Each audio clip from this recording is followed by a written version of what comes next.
Yung Pangulo. Maaari po ba makapagtanong sa ating mahal na saksi? Opo, Your Honor. Maaari Opo. po. Ang una ko pong katanungan sana ay taga saan po kayo na lugar, na probinsya? Tacloban, sir. Tacloban. Tacloban City, Opo. sir. Kayo po ngayon ay Regional Director ng NBI sa BARM. Yes, sir. Opo. Yun po ba ay isang promosyon para sa inyo na madala sa BARM? Dahil totoo po ba na kayo ang tinatawag na Golden Boy ngayon sa NBI? I cannot comment on that po, Your Honor. Kasi po ang Nasa BARM po ako. Wala ho ako ngayon sa Opo. main office, sir. promotion po ba yon? Yung napunta kayo sa BARM? Balita ko po kasi ilang beses na kayo na-promote sa NBI. 12 years na po kayo, no, sa NBI. Yes, sir. Opo. Ilang beses na po kayo na-promote? Since na pumasok ko ako sa NBI, Opo. sir. From investigation 1, 2, 3 noong 2015, 2016. Well, nung mula ho na pumasok ako sa academy, from investigation 1 hanggang ngayon sa regional director, sir. Ilang beses po yan? Sa isang taon po, Sa isang taon? Anong taon po, sir, ang tinutukoy nyo? Bago po kayo napunta sa BARM. Bago ho ako napunta sa BARM, regional director po ako ng Mimaropa. May Maropa. Region 4B, sir. Opo. Kayo po ba ang pumili sa BARM? Na Hindi kayo po, mapunta sir. to? In the Opo. exigency of service, doon po kami nilalagay kung ano ang tingin ng direktor na makakatulong kami sa bureau. Bakit po kaya naisip ng direktor na sa BARM po kayo? Kayo po ba ay may kaalaman sa Islam? Hindi ko po alam kung ano ang naging basis ng direktor, pero Kayo po mismo. Kayo po mismo. Ang BARM po kasi is Muslim Mindanao. Yes, Your Honor. Opo. Meron po kayong kaalaman sa Islam? In terms of what do you mean kaalaman, sir? Yung Sa religion po ng Islam kasi Muslim Mindanao. So, ibig sabihin, kahit basic po siguro ng Islam, no? Yes, sir. Kahit naman ho sino pwedeng i-assign kahit saang regional office dito sa Pilipinas. Di ba po parang Regional autonomy ang autonomous region ng Muslim Mindanao. So, kailangan man siguro kahit paano meron kayong kaalaman sa Islam. Konti siguro, sir. Ano po yung konti na yun? Well, isa po akong Kristiyano at hindi ko ho malalaman yung kabuuan nung Siguro po dapat meron kayong basic din na knowledge ng Islam. Ano? Sa pangalawang tanong po, okay na po yun. Pangalawang tanong po, meron po ba kayong, sa tagal nyo po, sa NBI, 12 years, meron po ba kayong na-encounter na kaso ninyo sa NBI? Kayo po mismo na-filean ng kaso? Your Honor, normal ho sa mga NBI agents na makakasuhan, in fact, maging sa sinumang law enforcement agency, that's the price we pay for doing our job and for protecting the country. As a matter of fact, in the NBI, Your Honor, we avoid the noise. We just finish the job. So sir. ano po yan? Yes? Yes po yan? Yung sagot nyo? Yes? Normal ho yan yun sa amin. So sir. yes po? Attorney Loto, kindly answer the question. Yes, sir. Oh yes. Ano pong, pwede po bang malaman kung ano pong mga naikaso sa inyo? Well, wala ho pa akong natanggap na official case galing sa ombudsman, pero may nakita na ho akong complaint na binigay sa akin from NBI. Hindi ko na humaalala yung sa case na yan. Pero nung chinek po namin yung case na yan, Your Honor, sabi ko doon sa mga kasama ko, tingnan nyo nga yung validity at authenticity ng case na to. Pinuntahan ho namin yung nagnotaryo. I think meron Makati po, no? Court yun. Yung Makati Court, nag-issue ho ng certification na fake yung notary. Diyan sa reklamo na yan. So sabi ko, huwag nyo nang pansinin. Marami tayong trabaho. Kung fake yung notaryo na yan, mere scrap of paper yan. Huwag na nating pansinin. Although, nag-aantay po ako, Your Honor, na mag-notify sa akin ng OMB kasi sasagutin po namin na eto ho ang nakaalap namin. May dalawang Chinese na nagreklamo. Chinek ho namin doon sa BI. Yung dalawang Chinese na yan, I think, 9 months nang overstay at pinaghahanap din ng Ano pong kaso po Bureau of yung Immigration. ipinatong sa inyo? Anong kaso? Hindi ko maalala, Your Honor. Mm. May mga kaso ho doon na nakalagay. Pero again, sabi Wala ko po nga, kayong isa kahit maalala na ipinatong sa inyo? ah, if I'm not mistaken, arbitrary detention, may Mhm. ganun ba? May unlawful arrest? Wala ho sa akin ng record kasi nga, sabi ko nga, nung makita namin na fake yung notary, hindi na ho namin binigyan ng pansin, Your Honor. Kasi napakakapal po nitong hawak ko. Ito Wala po akong problema, Your Honor. Oo, Sasagutin po kakapal. namin yan.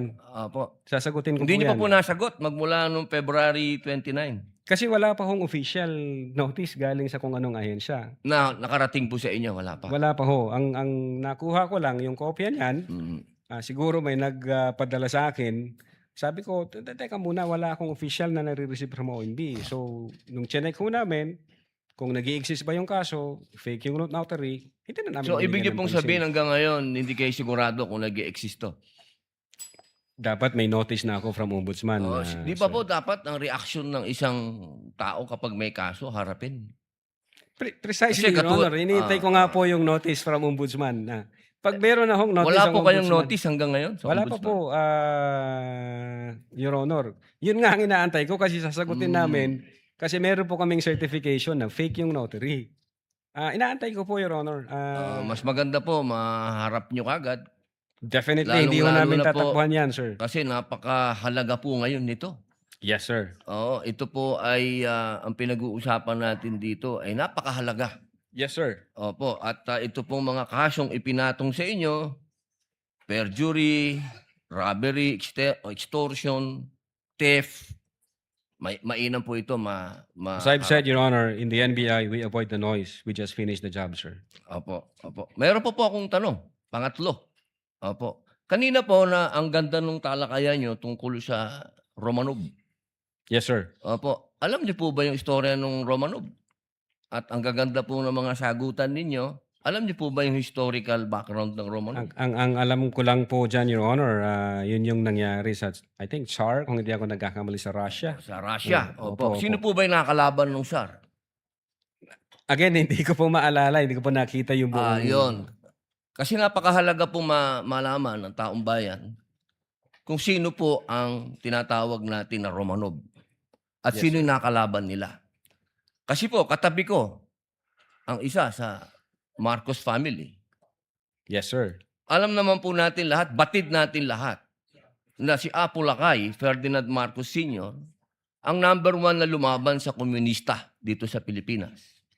Batid naman din po natin na ang nag-execute sa Tsar kay Nikolai at sa kanyang mga anak, sa kanyang pamilya, ay ang komunista. Alam mo po ba niyo yun? Yes, sir. Opo. Ngayon, sino po ba ang pangalawang pangulo na lumaban sa komunista? Sino po, sir? Ay di si Pangulong Rodrigo Roa Duterte. Hindi ba po dapat isipin natin yung Romanov ay tungkol sa threat na pumapasok sa mga pamilya na mga namumuno dito sa ating bayan na lumalaban sa komunista. Komunista po ako Gusto ko lamang pong alamin ninyo. Yes, sir. Well, insofar as the investigation on the issue of whether or not may Romanov or operation of Romanov, ang sabi ko po kanina, nasa intelligence service po namin yan. At I think ang makakasagot po niyan, Your Honor, yung director po namin. Opo, kasi nabanggit nyo kanina sa usapan po ninyo si Baste.